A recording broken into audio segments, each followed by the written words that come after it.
You understand what I'm saying? That's what I'm getting at, but it puts that, I think so. And that's what I'm saying, I tell you exactly what, I'll tell you exactly what, they bought it. They bought it to Rogers. And this old man's flowers over there, they bought it, usually across the river, train to go talk. He owned it, and that, they bought it. Rogers Estate. Plum Creek now. That's what I'm saying. That's right, we didn't have nothing to do with it. No, nothing, we didn't own no land. But they put the paper, Dwayne County sold $10. Can you sell something for $10 and it don't, that's what I want to find out. You know what I'm saying? So you know what I'm saying? I am not that mind, I'm giving them for that too. As a matter of fact, I had a meeting dinner with those three. I sure did. Just the only people that have. You see what I'm saying? That's good doing it. No, I didn't use that.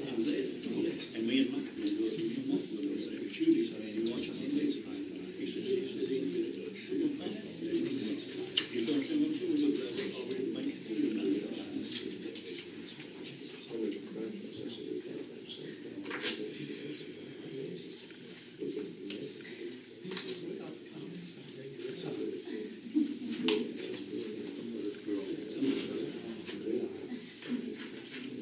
Hey, Mike.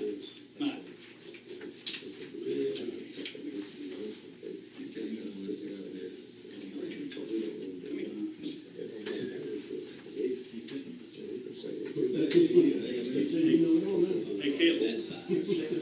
Come on up here. I want both of them to know you up there with me. Come here.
My clock it says it's 5 o'clock. On our watch clock, it's 5 o'clock. The time we're going to be in order.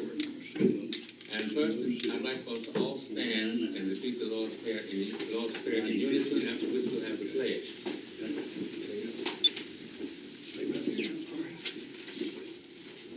Our Father, who art in heaven, hallowed be thy name. Thy kingdom come, thy will be done, on earth as it is in heaven. Give us this day our daily bread. Forgive us our trespasses, as we forgive those who trespass against us. Lead us not into temptation, but deliver us from evil. For thine is the kingdom, and the power, and the glory, forever and ever. I pledge allegiance to the flag of the United States of America, and to the republic for which it stands, one nation, under God, indivisible, with liberty and justice for all.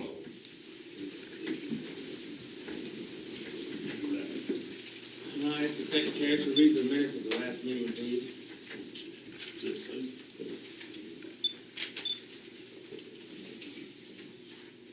Do we have those minutes? Yes, y'all. Yes, you have. We have those minutes. Yes. We have them? Yes. Your agenda. I make a motion we accept as presented. A second.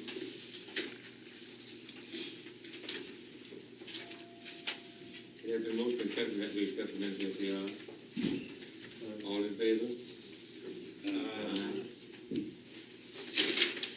Mr. Curtis, so we will accept these and then we'll get to the next thing. Then this will be old business. And I believe we have Mr. Mike Connor who will tell us about that. Thank you, Mr. sir. Thank you. I was asked by certain of your board members to come tonight to give you a brief update on the city's efforts. First of all, I want to recognize you, Mr. Chairman. Thank you for that. And I appreciate your fine service to our community. As you know, I'm the city attorney in that capacity, and the city has and intends to oppose the application of things that are currently pending, both the 404 Order Act and the core permit.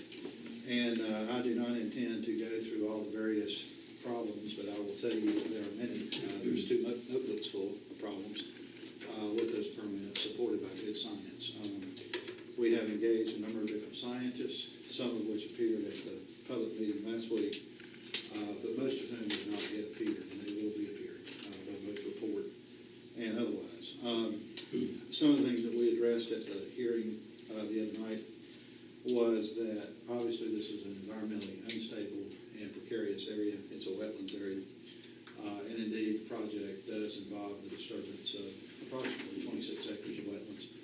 And what is most concerning is that the wetlands will be filled and a series of concrete pads and rails will be constructed. And we submit it's the exact same problem in terms of the introduction of beryllium into the water stream that we had before will be repeated with that operation. So in short, the city, at least my last direction, was to continue our efforts and to continue amassing good science, which we are doing, and good law, which we are doing. And I can tell you there's other things going on too in the political atmosphere, but we feel pretty good about where we are. I think you heard it, if you did attend the hearing the other night, you heard some additional issues with the permit. There's some issues about fugitive airborne dust that'll have to be addressed that isn't. There's some issues related to washdown waters that'll have to be addressed that currently isn't. There is a significant issue with the ultimate processing of the leachate. At this point, City of Jessup has not taken it and in fact rejected the leachate in past circumstances. And I am going through the records from the City of Waycross now because that's where the leachate currently has been going. So there's some issues there too. So as I said, the city's efforts are vigorous, and my instruction is to continue those and follow the good science, which we're doing. So that's our report. Anybody have any questions? Thank you, Chairman. Thank you. Thank you, sir. For new business, I will call on Mr. John Flowers, authority of Barbados Landfill District. He's been since its inception. You're wanting me to tell you how this came about, I'd like the to. landfill. Yes, please. Back when I was a county commissioner, last year that I was in there, Addington, wasn't in Addington, environmental then, it was Addington Construction Company. They came down here, sent Jack Becker, their attorney, wanted to talk to us about putting in a subtop B landfill. The LG Aspinwall and myself and Joe Pritchard, our county administrator at the time, we went to look at Addington's operation up in the northeast, and they were a mining company, but they wanted to get into the landfill business, and then they also flew us to Miami, Florida, to look at the subtop B landfill down there. And the only thing that Addington had ever talked about was municipal solid waste. Nothing else. So they wanted a location in South Georgia so they could get the surrounding counties to bring their stuff to us in Wayne County. And we felt like that their other counties' garbage around wasn't any worse than the Wayne counties. So we came up and, like I say, that's the only thing they ever discussed was municipal solid waste. So since Addington sold out to Republic, looks like we got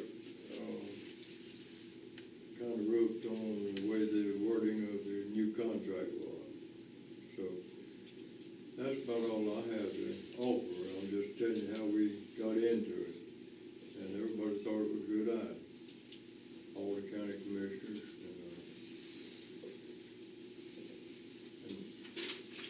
and Joe Pritchard, and that's about all I have to say. Thank you. Mr. Miles. I came on board right after John A. then went off. So I was added to, you know, I wasn't with him, I'm talking about I was a county commissioner Oh, at yeah. that time. Just like John said, he was on board and him and Joe Pritchard, all them one got added and come in here. Okay, once they left, Mr. Ben Hayes, which he did now, he was kind of like overseer of the landfill for Addington. Okay, when I went on board, they said it's gonna be a sub-Tyler D landfill. All right, I went over to Waycross, and I went over to Blackshear, the different counties around, me and Ben trying to gather up business. John A. will tell you this, and everybody else in here got any common sense. One county cannot support a sub-Tyler D landfill. Even a Republican will tell you that, right, Sean? The people who would do them, they'll tell you one county cannot support a sub-Tyler D landfill. Okay, so they had to have so many counties before they could actually operate. As a matter of fact, me, Gene Graham, and Richard Madry, you know, and we flew over to Lexington, Kentucky. That's where Larry Addison, he had a business going on out there, wanted to show us the recycling thing. Now, since this young landfill also said later on down the road, after they got so many sales filled up and all that stuff they're going to make a recycle some of them their sales, just like a radiator in a car.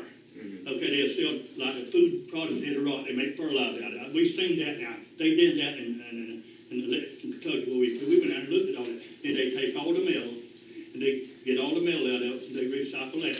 They take all the plastic and they recycle that. They make outdoor carpet, fence posts and everything else out of the plastic. But all your food materials, see it rotten, they make fertilizer out of it. And they have windrows. And under the shelter, they have windrows. They turn that fertilizer every 3 days. And they said such a good fertilizer, they couldn't make enough, you know, for the timber division. They buy it every bit they can get. I mean, they pay money for it. Anyway, like I said, this young landfill is supposed to have, they told us household garbage on. There wasn't no coal ash at that time mentioned them. They were just like it was John A.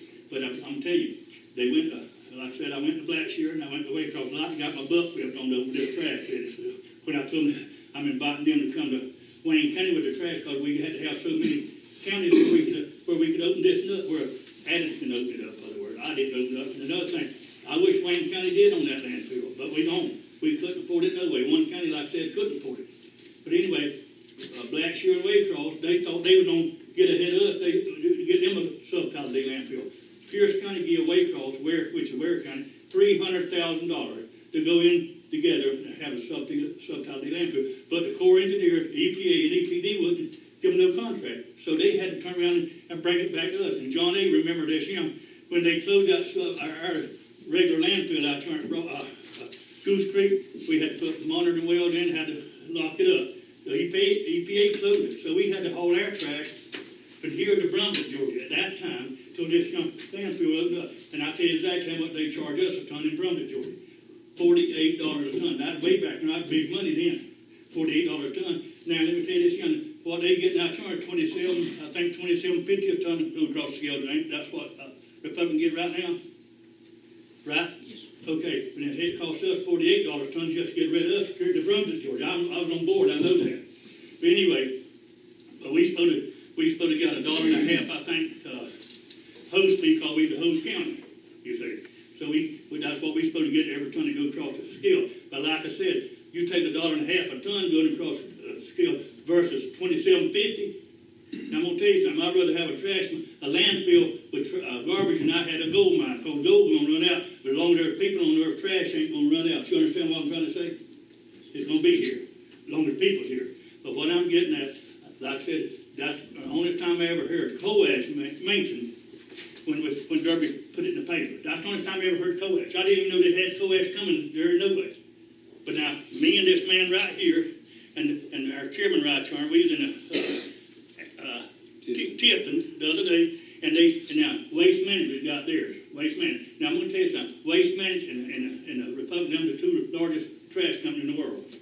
And now I'm gonna tell you something else, you know who owns 70% of them two companies? I don't mind telling you, and everybody else hardly know it. Bill Gates, second richest man in the world. Okay, fine. So if you want to do a story about trash, I can tell you.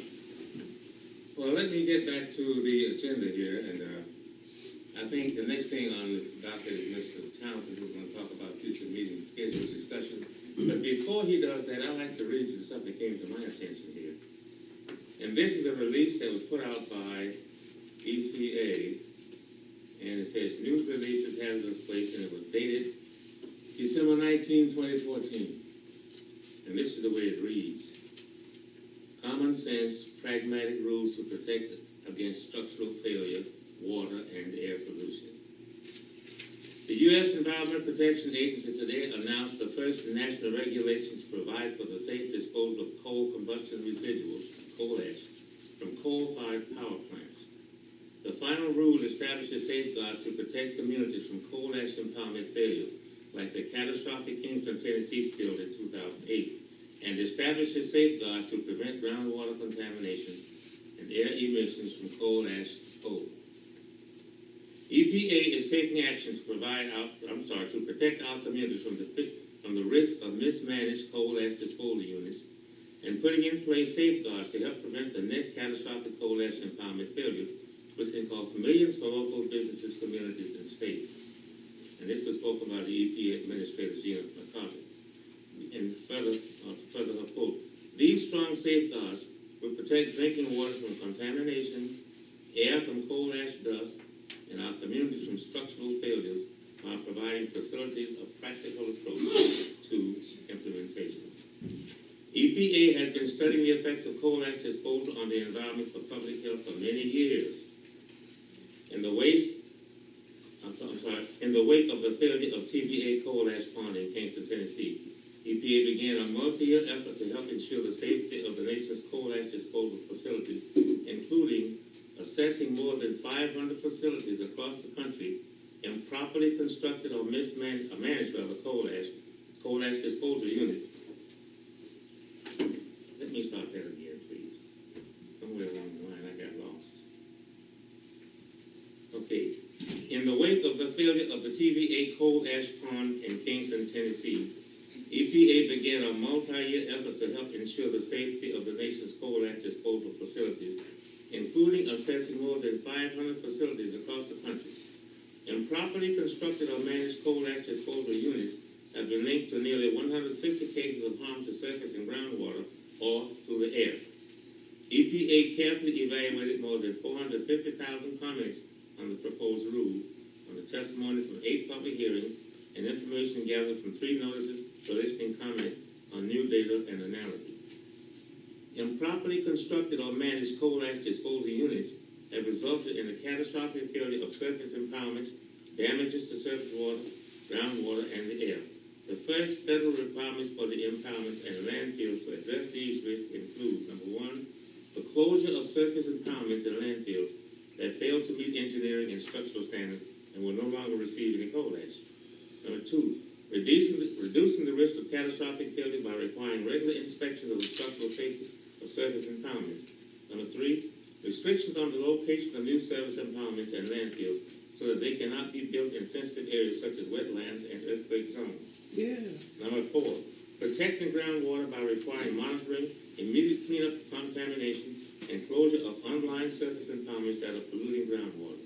Number 5, protecting communities using fugitive dust control to reduce windblown coal ash dust levels. And number 6, requiring liner barriers for new units and proper closure of surface impoundments and landfills that will no longer receive CCR.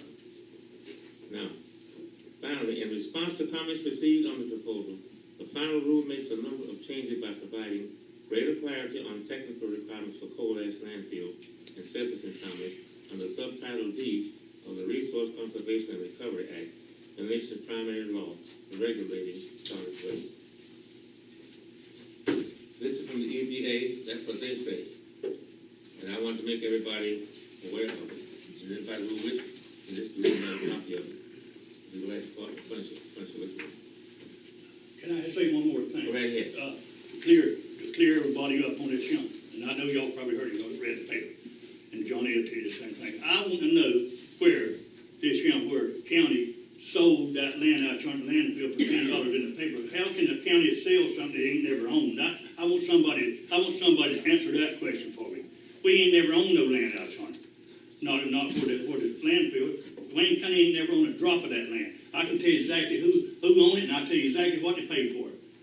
Rogers Estate, which is Edith Rogers, she's dead now. Sue Bunn, she was in that estate too. She's dead too. But I don't know where the money went, but I know how much they got. They got $1 million.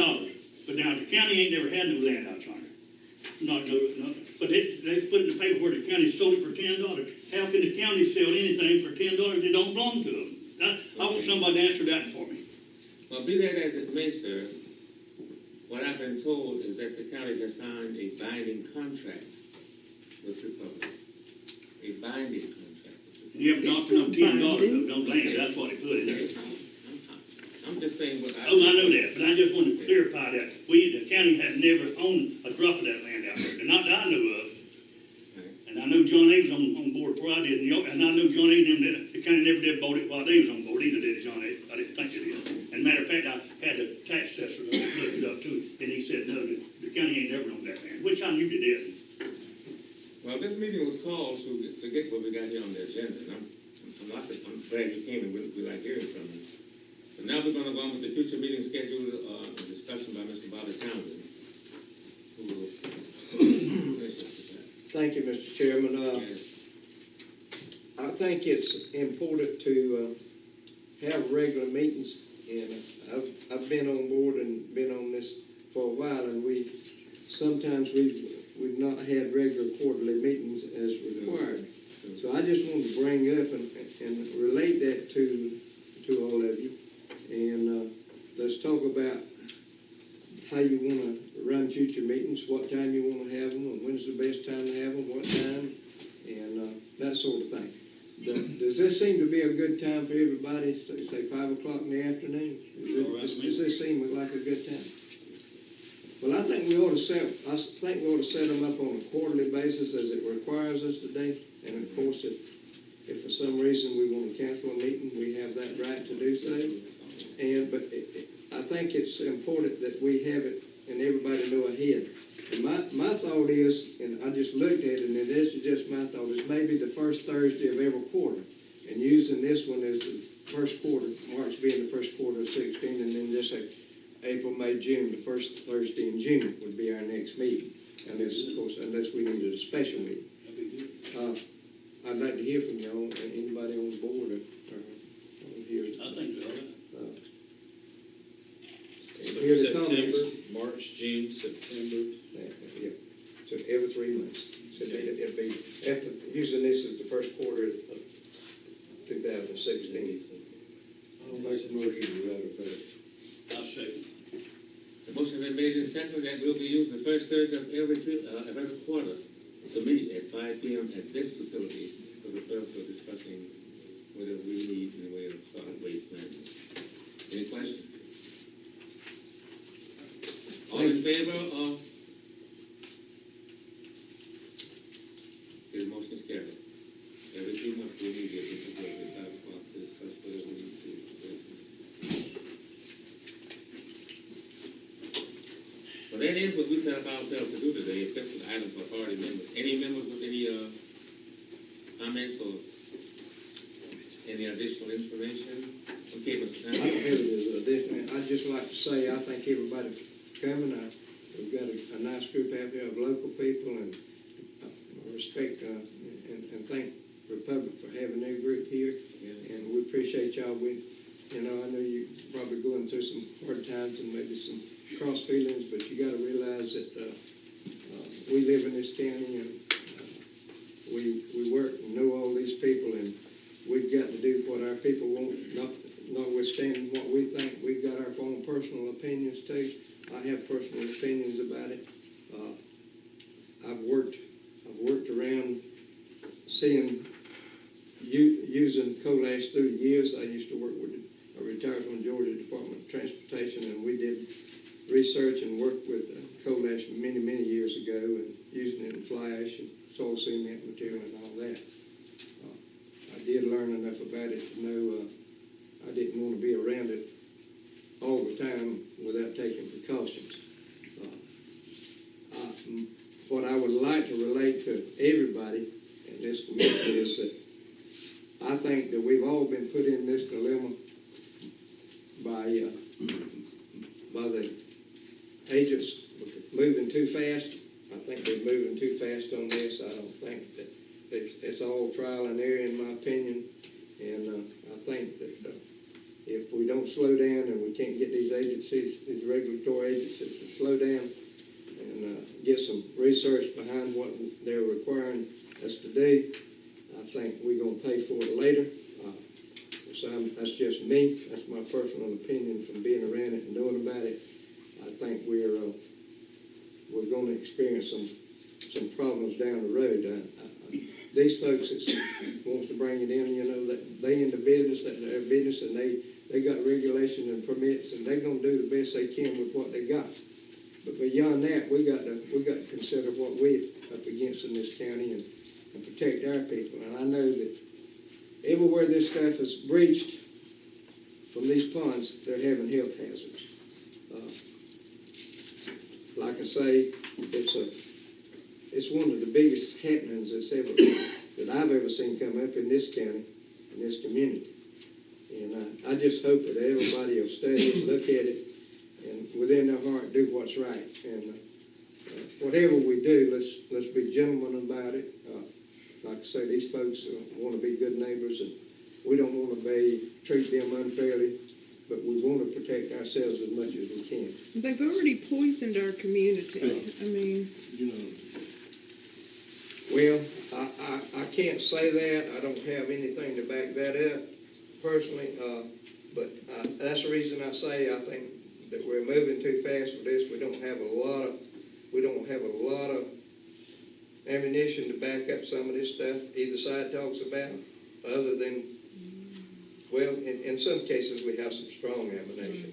It is true, but in other cases, about bringing the coal ash here, we don't have a lot of backup history on moving it across the country and wash out these rail cars and platforms and all that's required, the fugitive dust that's going to be handled, and those sort of things. So, you know, there's a lot of things involved in it, and we just need to be real careful